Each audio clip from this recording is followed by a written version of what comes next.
Magandang araw mga kababayan. Ako nga pala si #WalkWithLan, ang inyong gabay sa ilang minutong mga katotohanan, inspirasyon at kaunting haplos ng talas ng dila. Ang kwento ng isang babae na hindi natakot tumindig kahit mag-isa. Siya si Samsay Supsup Lee, beauty queen, arkitekto, ina at ngayon isang kandidatong handang labanan ng sistema para sa mga hinintay natin: pagbabago, dangal at respeto. Pero teka, bakit nga ba siya nag-isa? Ano ang nagtulak sa kanya, natalikuran ang kanyang partido, at paano niya binago ang usapan sa politika ng Pasig? Sumama kayo sa akin at alamin natin ang buong kwento mula simula hanggang sa dulo. Walang labis, walang kulang.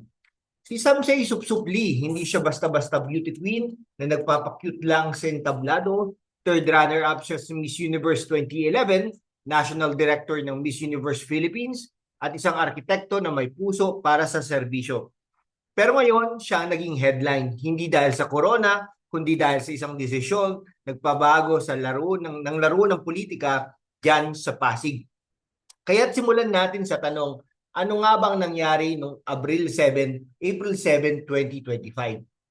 Isang araw, nagising ang Pasig sa balitang nag-viral si Samsay Supsupli, dating miyembro ng Kaya Dis slate, ay tumiwalag na. Pero hindi ito basta pag-alis. Sa kanyang mga salita, ito ay isang act of defiance, isang pagtindig laban sa isang bagay na hindi niya matanggap. Pero ano nga ba ang dahilan? Sabihin na natin mga kaibigan, na ang kwentong ito ay hindi tungkol sa pag-alis, kundi tungkol sa pagpili ng tama kahit mahirap. Alam nyo, sa mundo ng politika, ang pag-alis sa partido ay parang pag-alis sa isang teleserye. Dapat may drama, may dahilan, at may malalim na kwento. At ang kwento ng Samsay, hindi ito tungkol sa away o selusan. Ito ay tungkol sa values, mga prinsipyo, hindi niya kayang ikompromiso, at ang naging ugat nito, isang biro na hindi nakakatawa mula sa isang kapwa kandidato na nangangalang Ian Sia. Noong March 28, sa isang campaign kick-off ng Kaya Dis, isang kandidato ang nagpatawa, o sa tingin niya, nagpatawa. Si Ian Sian tumatakbo rin bilang congressman, no, sa unang distrito ng Pasig, at nagbitiw ng isang linya na parang bomba. Sinabi niya na ang mga solo parent na may regla pa ay maaaring sumiping sa kanya isang beses kada buwan bilang bahagi ng kanyang programa. Biro daw, sabi ni Sia, pero sa mga kababaihan, lalo na sa mga solo parent na hinintay natin ang suporta, hindi ito biro, ito ay insulto. At si Samsay, hindi siya natawa. Sa halip, siya pa ang unang tumayo at nagsabing, hindi ko tatanggapin ang ganitong klase ng pananalita.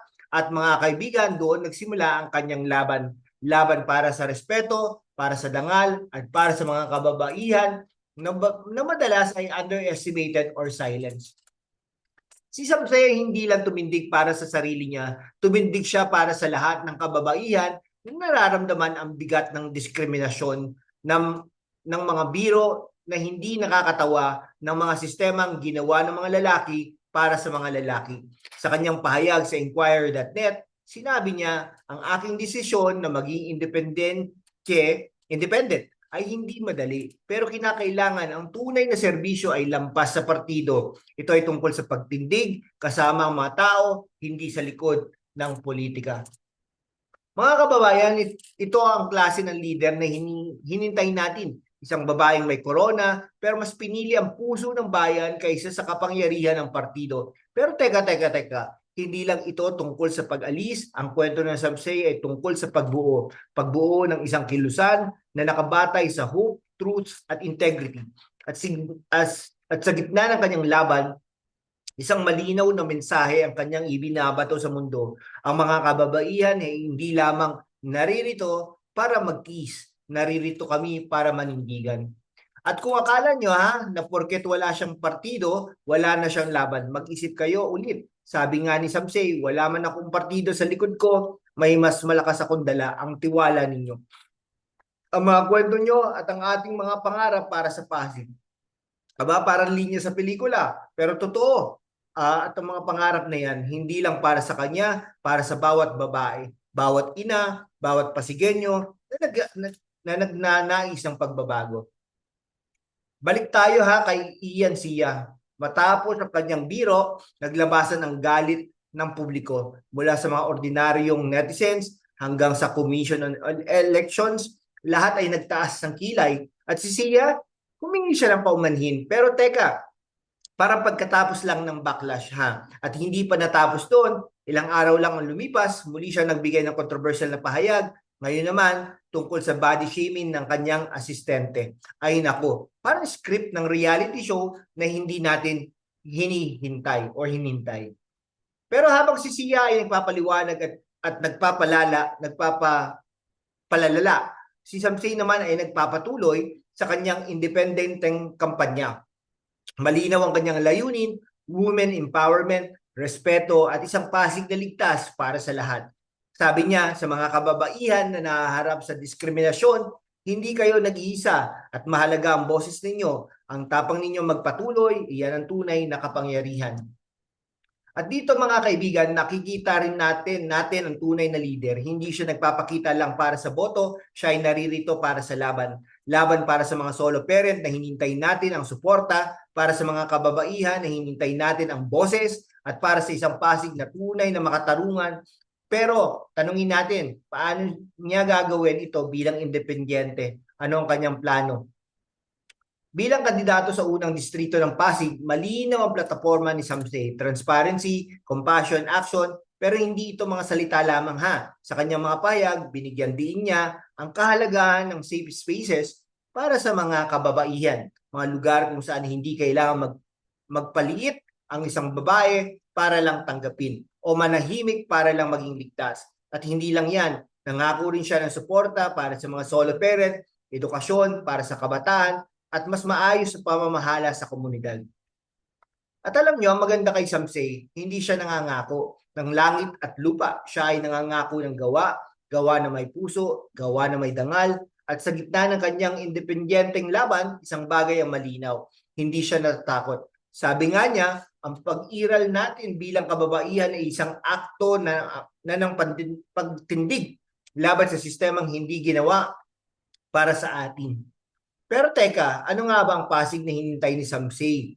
Sa kanyang mga salita, ito ay isang lungsod kung saan ang bawat mamamayan ay may upuan sa mesa, kung saan ang boses ng bawat isa ay naririnig at ang pangarap ng bawat isa ay binibigyang halaga. Pero paano natin maaabot ang Pasig na yan? Sa pamamagitan ng isang leader na hindi na natatakot mag-isa, isang leader na handang lumaban para sa tama, kahit walang partido sa likod niya. At dito mga kaibigan, nakikita natin ang tunay na Samsey Supsupli.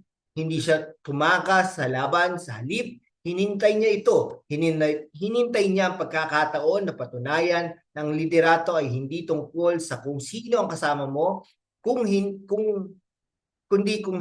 ano ang ipinaglalaban mo. At ang kanyang laban para sa atin, para sa mga kababaihan, para sa mga hintay natin, natin ang pagbabago, para sa Pasig. Sa loob ng mga ilang minuto, sinundan natin ang kwento ni Samsey Supsupli, isang babaeng hindi natakot, tumindig, lumaban at mag-isa kung kinakailangan. Ang kanyang pag-alis sa Kayadis ay hindi pagtatapos ng isang kabanata, kundi simula ng isang kilusang nakabatay sa pag-asa, katotohanan at paniniwala ng bawat Pasigenyo ay nararapat ng respeto at pagkakataon. Kaya't mga kababayan, habang papalapit ang eleksyon sa 2025, tanungin natin ang ating mga sarili. Sino ang handang tumindig para sa atin? Sino ang handang lumaban? Kahit mag-isa, si Samsey Supsupli ang sagot. Hindi dahil siya ang pinakamalakas o pinakamayaman, kundi dahil siya ay may dangal, may tapang at may puso. Kaya't Pasig, magkaisa tayo, ipaglaban natin ang ating mga pangarap at sama-sama nating patunayan ang tunay na leader ay hindi natatakot, siya ay nagtitindig.